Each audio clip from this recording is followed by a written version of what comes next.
चतुर्थ स्कंध षड्विंश अध्याय। षड्विंशरे पुरंजन मृगया अर्थे गला बन। मैत्रेय उवाच पुणी नारद महामुनि कहन्ति हरि भाव घेनि। शुण प्राचीन नृपवर से पुरंजन से मंदिर। रहिला स्त्री बस भोगे अज्ञान मोह अनुरागे। से दिने नृपवर मृगया अर्थे बन घोर। उद्यम कला से राजन संगे दुर्जय भट्ट मान।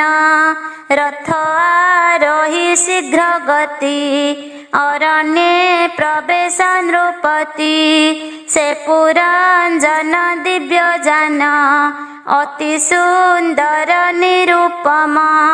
पंचतुरंग रथ बहे गमन्ति पंच मार्गे हये। अशेष वेग ताहांकर गमने न पारे समीर।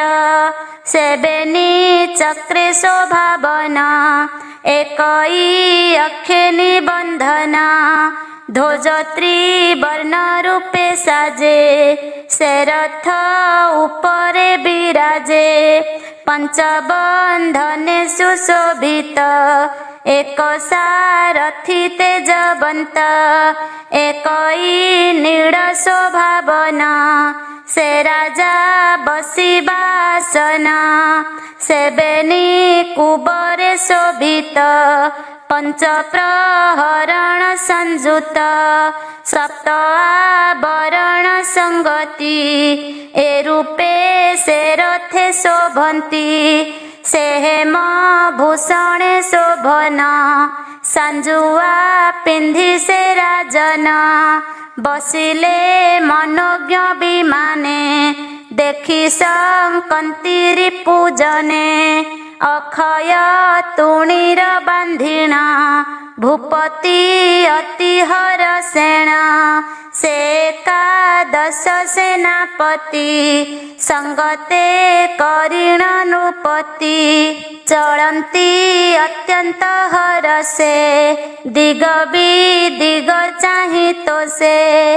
पंचम प्रस्थ नाम जेहि प्रवेश अरण्य रे जाई। करेण धरि सरासना मृगया छळे से राजना।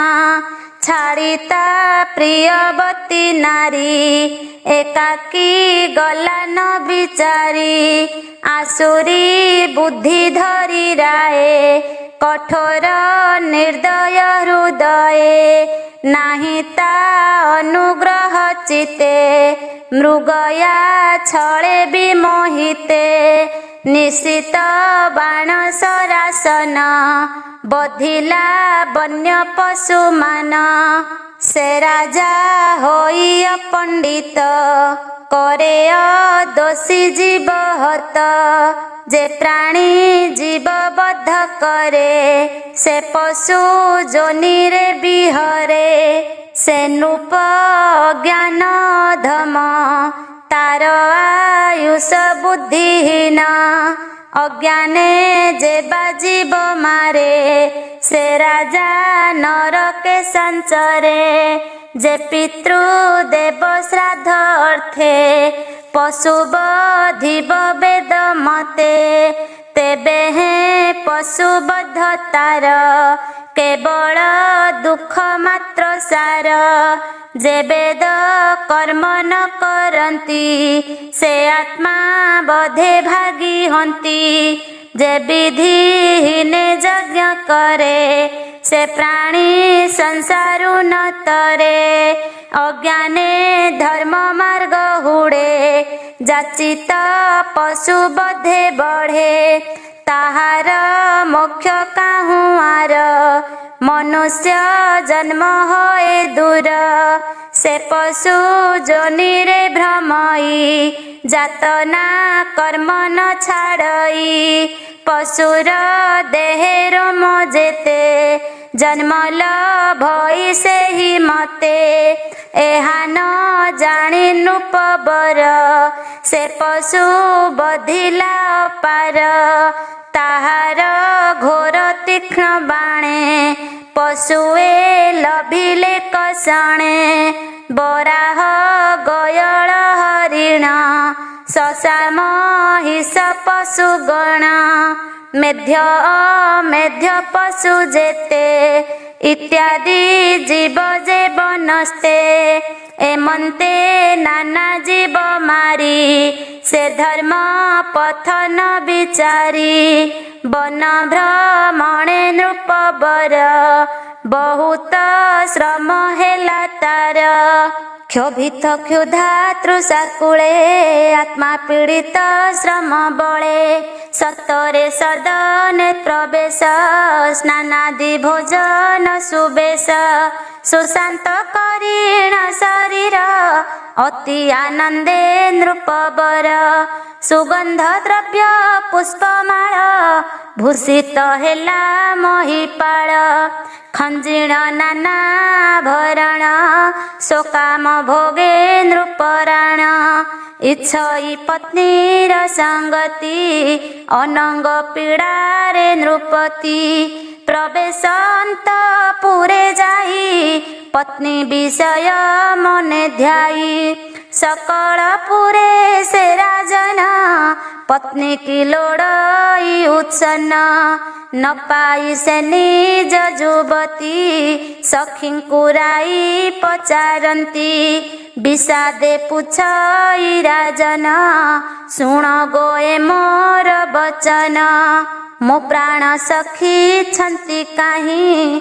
कही संतोष कर देही से अर्ध आत्माटी महर अर्ध के धरे शरीर सदने अछंती ना भले सखी गणक संग मेले तुम्भे ताहांक अनुचर कह कुशल ताहांकर एमंत विहोळ राजन बातुळे कहई बचन सुण गो सखी गण मोर ए गृह धर्मर व्यवहार पत्नी नथिले न शोभन्ति ए राज संपद विभूति स्वगृहे नाही जेबे माता सुपुत्रवती पतिव्रता से गृहपति जीवहीन सुखेता नाही प्रयोजन जैसने चक्रहीन रथ बसिले काहीं सुख जात तेसने गृहिणी विहीने गृहस्थ न सोहे सदने जैसने प्राणहीन देही ता गृह तेन्हे न शोभई कह गो काहीं सुलक्षणी से मोर प्राण उद्धारिणी ता बिनु न स्फुरई ज्ञान कही गो रख मो जीवन बुड़िली मु दुख सागरे उद्धरी रख प्राण भले ता शुणी सखी गण भये बोलंती शुण महाराए आंभे न जानू से किम पाई भूमि सज्जारे छंती सोई देखिले देख महाराय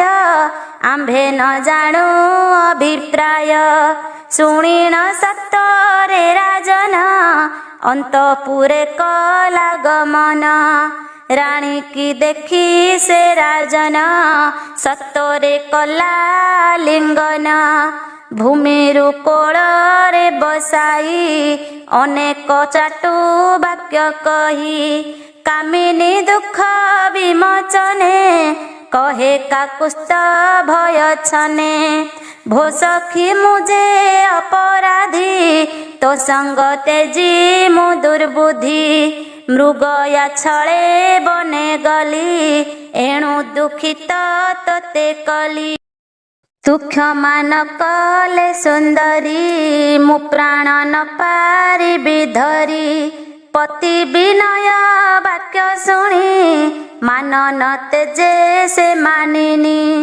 अनेक विनय वचने चरणे पड़िला तक्षणे चरण धरी तार राये अति विभ्रम शोके कहे भो सखी तोर चिंता भरे मो प्राण न रहे शरीरे तू हसी वाक्य एबे कह मो प्राण छाड़े निज देह भो स्त्री रत्न शिरोमणि मो काम दुर्गति तारिणी तो बिनु अन्य के बापारे ए दोष क्षमा करिबारे जे पुण्यवंत भृत्य ठारे दोषे दंडन्ति प्रभु तोरे दोषानुक्रमे पाई दंड ता अपराध होए खंड जे स्वामी भृत्ये न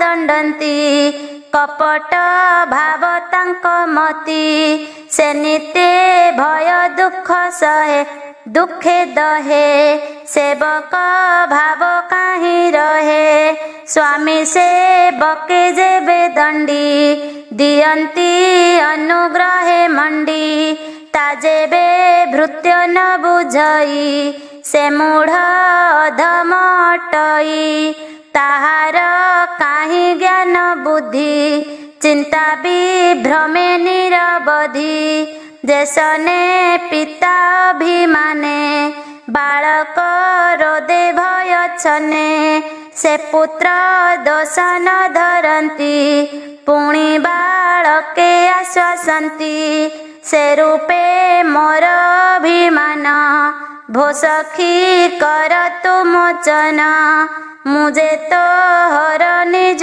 पति मृगया श्रमे दुख मति एबे तू तेजी अभिमान आपणा करी मते घेन हे नारी बर शुण एबे तो अपराधिया न जेबे विप्र वैष्णव नही थिले अवश्य दंडी बही भले पड़ाई एतिनि भुवने जेबे पशिब भय छने तारे शरण रखे केही एमंते देखिला तो नाही एबे मो चिंता ताप जोर तोर कटाखे दूर कर भो सखी रुचिर आनन तिले न देखी मोर मन मोर जीवन बहु दुखी स्नानादि भोजन उपेक्षी सुंदर तनु तो धूसर शयन करिछु भूमिर के कामी धरिब जीवन देखी तो विवर्ण बदन सुंदर सुकांति तो प्रभा देखी टळिबे सुर देवा तोर पंकजारुणा धर अशेष भुवन सुंदर से मुखे हसी मृदु बाणी कही तू रख प्राणमणि मुझे तो हर प्राण सखा मृगया श्रमे भ्रमी एका तू शांति कर गो मृगाखी मो प्राण शरीर जाउछि विपद काले जे जुबती निज स्वामी को न सेवंती से नारी ज्ञानहीन मती जनाप बादे से मरंती से स्त्री कूले लज्जा पाई उभय लोक तार नाही अनेक प्रबोध वचन कहिण तोशिला राजन से नारी मान दूर कला संतोषे सतरे उठिला एमंते शुण हे विदुर से पुरंजन नृपवर ताब से होइला यत विभ्रम हेला तार चित्त ए सर्व अनुभव बाणी नारद नृपरे बखाणी श्रवणे हरई प्रमाद न लागे गृह बंध द्वंद विवेक होए बुद्धिमती कृष्ण विषय बढ़े मती ए साधु जनक व्यवहार संसार बंध होए दूर। चतुर्थ स्कंधे भागवत षड्विंशोऽध्यायचरित अमृत ज्ञानमय गीत कहिला विप्र जगन्नाथ। इति श्रीमद्भागवते महापुराणे पारमहंस्यां संहितायां चतुर्थस्कन्धे पुरञ्जनाख्यानं नाम षड्विंशोऽध्यायः।